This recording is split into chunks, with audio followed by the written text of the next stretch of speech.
Today we're going to be taking a look at Heaven's Lost Property. And oh man, the person that showed me My Bride's a Mermaid showed me this show as well. And of course he was always telling me how it was so amazingly funny and whatnot. And I'll give him some credit for the fact that, you know, at least My Bride's a Mermaid was at least somewhat funny, even though it was like completely balls out stupid. And then there's this. Yeah, I guess you could say he's one of those weeboo types. But anyways, enough of that bullshit. Let's take a look at Heaven's Lost Property's story. And it starts off with the main character named Tomoki, who is a horny piece of shit.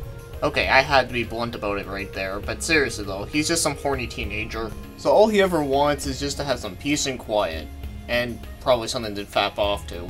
But it seems like he can't do all this because he's always being bothered with other people, such as Sahara, who is his next door neighbor. And they are good friends, and they've been friends for quite some time, but she always beats Tomoki up for being stupid, which is pretty much all the time. And then there's Mikeiko, who is a student council president who also happens to be very sadistic. So can't have that. So Tomoki ends up going outside at night and looking at the stars, and he sees something crash into the ground, and it happens to be a character named Icarus, who is not a human being, but an angeloid. And you're probably thinking, what the fuck is an angeloid? Well, they're pretty much like angels that come from the sky, but the difference is that whenever they make contact with someone else, they have to become a servant to whoever they contacted with, and they can't deny anything. So basically, you can tell them to do whatever the hell they want, and they'll actually do it. And just from there, I think you can already tell what kind of anime this is gonna be. And no, it's not a hentai, but there is a lot of sexual themes and loads of fan service in here, so yeah, it's one of those. So anyways, there are 3 angeloids that show up in the series, and I can name them all right here. And as I said, the first one is named Icarus. And she is the kind of angel that is really good for battle, meaning that she's very strong, and she is very smart as well, but her weakness is that she can't show very much emotion. And then the other one is named Nymph. Now she can show a lot of emotion, and is also very, very smart, but she couldn't pick a fight out of the paper bag. And then finally there's Astraea. I'm pretty sure I butchered that, but that's because I can't remember the way how they said it in the show.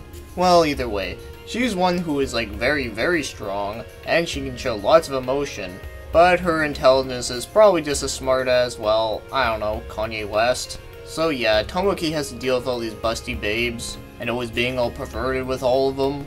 But at the same time, he always wants the angeloids to do whatever they want because he doesn't want them to call him master. At least he has some sense within him, but he's still a pretty horny horn dog. So anyways, when the angeloids are on Earth, they have to defend the humans from various attacks that happen.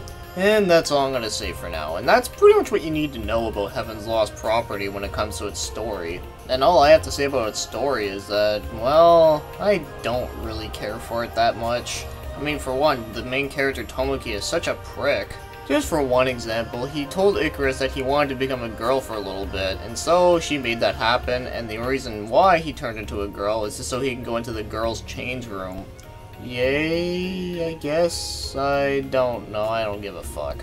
Yeah, the fan service in this one is pretty damn high. And to at least be fair, it is better than Ikitoshin. And the only characters that I would at least consider to be likable are Icarus, Nymph, and Ishiro, which I forgot to mention him, but I'll also explain him right now. And to sum him up, he's just a scientist to discover a new world. But I do consider him to be at least somewhat likable because he can at least be funny at times. Not always, but enough times that I can at least say he's okay. So other than those 3, I just really don't like any of the other characters. So anyways, let's take a look at animation. And I think it looks half good and half bad. And you're probably wondering, what the fuck do I mean by that? Well, let me explain something.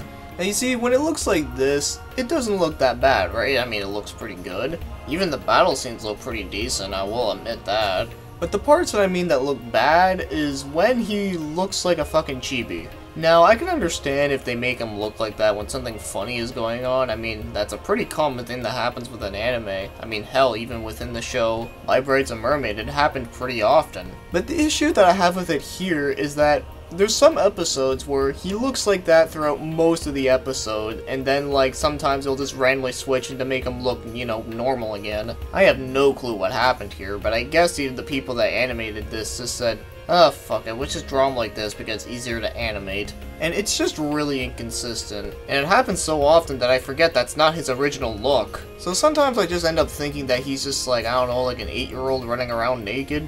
And the sad part is that would probably make a lot more sense because of how much of an asshole he is. So that's really all my complaints about the animation. So yeah, overall, it has some good parts, but at the same time it also has some pretty lazy parts. And as for the voice acting, I think it's kind of mixed. Now there are some good voice actors and voice actresses here, but unfortunately some of them are not used properly, or just not done well at all. But the only ones that I'll name from here that I do consider to be like the best ones in this show would be Brittany Kabowski, Trina Nishimura, Eric Vale, Michael J. Tatum, Karimi Lay, I really have no idea how to say her name, and Christopher Sabat. But those are the ones that I think I do at least the best job that they could. And as for everyone else, well, they're not terrible, but they're just not really anything I would consider to be, you know, good.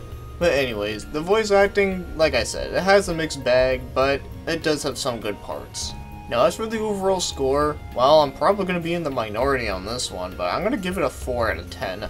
Yeah, I really didn't like this one very much.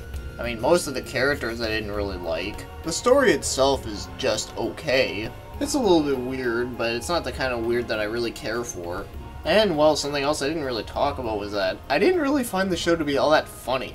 Now, it did have some parts within it that were kind of funny, but I mean, not enough for me to say that it was, like, hilarious. Okay, I had to do that, but seriously though, the show just really wasn't all that funny, I found. If anything, I just find it to be kind of annoying. But for the most part, I just really didn't care for it, and therefore I just gave it a 4 out of 10 because, well, like I said, I just didn't really care for it that much, and I think it is at least a little bit below average. So yeah, sorry guys, didn't like it.